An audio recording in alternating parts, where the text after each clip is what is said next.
Excretion. In Chapter 1, we saw that one of the characteristics of all living things is that they remove waste products of metabolisms from their bodies.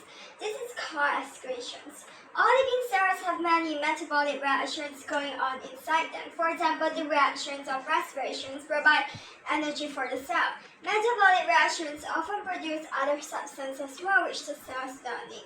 Some of these substances may be toxic, so they must be removed. For example, respiration provides energy but also water and carbon dioxide. Animal cells need the energy and may be able to make use of the water, but they do not need the carbon dioxide. The carbon dioxide is a waste product. In mammals, the carbon dioxide from respiration is excreted from the lungs. If it were allowed to remain in the body, it would be toxic to cells. Carbon dioxide dissolves to form a weak acid, which will lower the pH of cells and the blood. The way in which carbon dioxide is removed from their cells and removed from the body in the upper layer of the lungs is described in Chapter 11. Plants and living things also excrete waste materials. During daylight hours, plant cells can use the carbon dioxide that they produce in respiration for photosynthesis, so it is not a waste product for them at that time. However, at night, plants cannot photosynthesis, but they continue to respire, so the carbon dioxide is a waste product. Plants excrete carbon dioxide through the stomata. Urea. Urea is a waste product that is produced in the liver in humans. Too much urea in the blood is toxic. Urea is removed from the blood by the kidneys. The kidney also removes excess water and excess ions from the blood and produce urine. The urine flows down the ureters and into the bladder where it is stored. When the sphincter muscle, the entrance of the urethra, relaxes, the urine flows out of the body through the urethra. How urea is formed. We have seen that urea is formed in the liver. The liver makes urea from excess proteins and amino acids. Animals, including humans, are not able to store proteins or amino acids in their bodies. Anything that surpasses the requirements are broken down to form urea. When you eat proteins, digestive enzymes in your stomach, duodens and ileums break them down into amino acids. The amino acids are absorbed into the blood capillaries in the belly in your ileum. These blood capillaries all join up to form the hepatic portal, which takes the amino acids to the liver. The liver allows some of the amino acids to carry on in the blood to other parts of the body, but if you have eaten more than you need, then some of them must be removed from the body. It will be very wasteful to excrete the extra amino acids just as they are. They contain energy which, if it's not needed straight away, might be needed later. So enzymes in the liver break up each amino acid molecules. The part containing the energy is kept them into carbohydrate and stored. The rest, which is the part that contains nitrogen, is turned into urea. This process is called deamination. The urea dissolved in the blood plasma is taken to the kidneys to be excreted. Proteins in food is taken into alimentary canal. The protein molecules are broken down to amino acids during digestion. The amino acids are absorbed into the blood and taken to the liver in the hepatic portal. Amino acids that are needed are made into proteins in the liver or released into the blood to be assimilated by body cells. Amino acids that are not needed are deaminated to carbohydrates and a nitrogen-containing compound. The carbohydrates are used or stored in the liver. The nitrogen-containing part is converted into urea. The urea to be excreted and the amino acids to be used by the body are taken away by the blood. The kidneys. Urea is toxic. If too much builds up in the blood, you will get very ill. As we have seen, the kidneys constantly remove urea from the blood, excreting it in urine. It shows along to the section through a kidney. It has two main parts, the cortex and the medulla. Leading from the kidney is a tube called the ureter. The ureter carries urine that the kidney has made to the bladder, cortex. The tissue make up the outer layer in the kidney, medulla. The tissue making up the inner layers in a kidney. Nephrons. Although they seem solid, kidneys are actually made up of thousands of tiny tubers called nephrons. Each nephron begins in the cortex, loops down into the medulla, back into the cortex, and then goes down through the medulla. The nephrons join up with the ureter.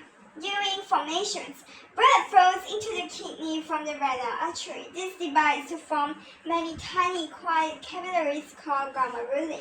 As the blood flows through a glomerulus is filtered, small molecules can pass through the filter, but large molecules and blood cells cannot. The filtrate, the substance that pass through the filter, includes water, urea, glucose, and ions. These all move into the nephron. Filtrations. Small molecules such as water, glucose, ions, and urea are filtered out of the blood into the nephron. Reabsorptions. Any useful substance such as water and glucose are taken back into the blood. Some of these filtrate substances need to be lost from the body. The urines are toxic waste products, and some of the water and ions may be in excess to requirements. These substances all continue through the nephron. However, some of the substances are not waste. The glucose in particular is needed by the body, so a lot of water and probably some of the ions too.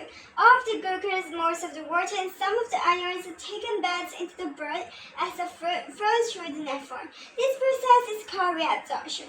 You can see that how the blood capillaries come close to the nephron, making it easy for this substance to move back into the blood.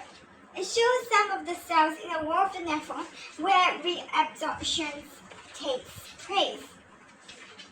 The final liquid that flows out of the nephrons is a solution of urea and salts in water.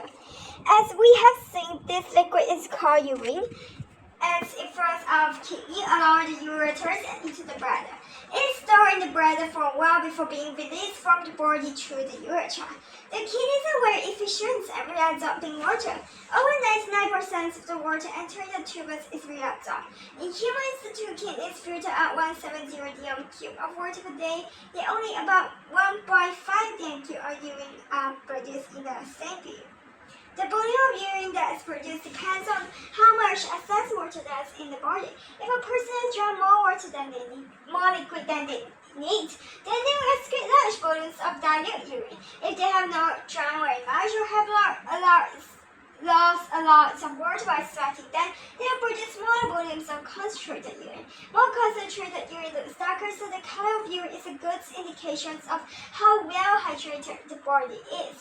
A well-hydrated person has lots of excess water to be excreted in urine, so the urine is dilute and pure.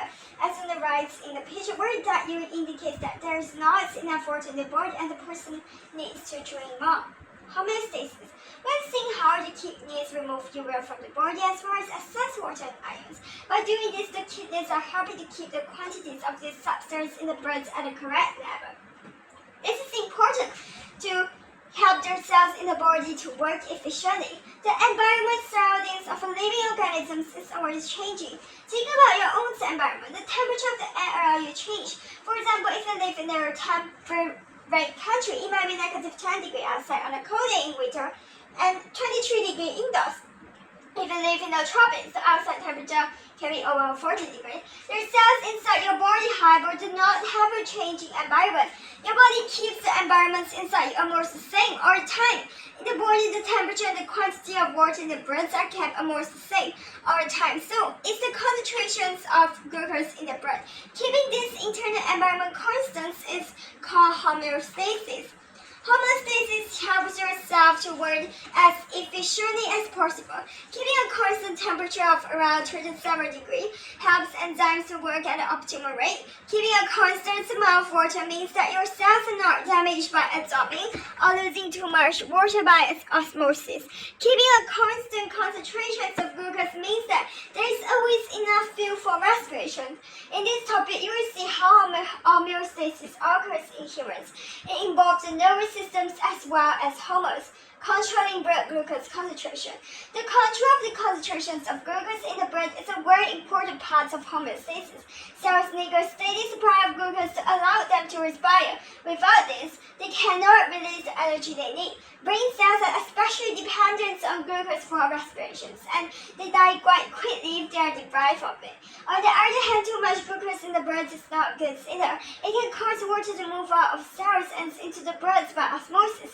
This leaves the cells with too little water for them to carry out the normal metabolic process. Blood glucose concentrations is controlled by hormones secreted by the pancreas. If the blood glucose concentration gets too high, for example, after you have eaten a meal with a lot of sugar in it, the pancreas secretes a hormone called insulin. Insulin reduces the concentrations of glucose in the blood. The pancreas is 2 glands in one. Most of it is an ordinary gland with a dot. It makes pancreatic juice which flows along the pancreatic ducts into the duodenum. Scattered through the pancreas fiber are groups of cells called islets. Because they look like little islets amongst a sea of all other cells, these cells do not make pancreatic juice. They make 2 hormones, insulins and glucagens. These hormones help the liver to control the amount of glucose in the blood. As we have seen, insulin has the effects of lowering blood glucose concentrations, and glucagens does the opposite. It's like the cells called islets. If you eat a meal that provides a lot of glucose, the concentration of glucose in the blood goes up. These islets in the pancreas detect this and secretes insulin into the blood. When insulin reaches the liver, it causes the liver to absorb glucose from the blood. Some is used for respiration and some is converted into insoluble polysaccharide glycogen. This is stored in the liver. If the blood glucose concentration falls below, the pancreas secretes glucagon. This causes liver cells to break down glycogens to glucose and release it into the blood. Negative feedback and set points. In practice, our blood glucose concentration does not stay absolutely constant. A normal concentration is somewhere between 0.8 and 1.1 milligrams per cm cubes of blood. As we have around 5 dm cubes of blood in our body, this means we usually have a minimum of 4 grams of glucose circulating in the bloodstream at any one time. This range of normal balance is called a set point for blood glucose concentration. The pancreas and liver work together to try to keep the balance within this range. Various things can push the blood concentrations above or below its set point. For example, you might eat a lot of sweets or ice cream, loading your blood with sugars that are absorbed from the eaten. Your blood glucose levels can rise well above the set point. Alternatively, you might forget to eat breakfast and then do some energetic sport in the morning. By lunchtime, your blood glucose concentration could have fallen below the set point. In either case, cells in the pancreas detect that the blood glucose concentration is outside its normal limit. If it has gone too high, they secrete insulin. If it has fallen too low, they secrete the glucagens. The secretions of insulin cause the liver to absorb glucose from the blood, which reduces its concentrations. The liver can use up some of this glucose in respiration, breaking it down to carbon dioxide and water. It can also change some of it to glycogens, linking many glucose molecules together into a long chain to make glycogens molecules. This can be stored in the liver cell. The secretions of glucagens causes the liver to break down its glycogen stores. The glucose molecules that produce move out of the liver and to the blood, increasing the blood glucose concentration so that it goes back towards normal. This is an example of negative feedback. In negative feedback, there is a set point, a normal level that the system tries to maintain. There is a measuring device that keeps track of whether the level is within the range of the set point. If the level goes outside the set point, this triggers events to happen that bring the level back into lines again.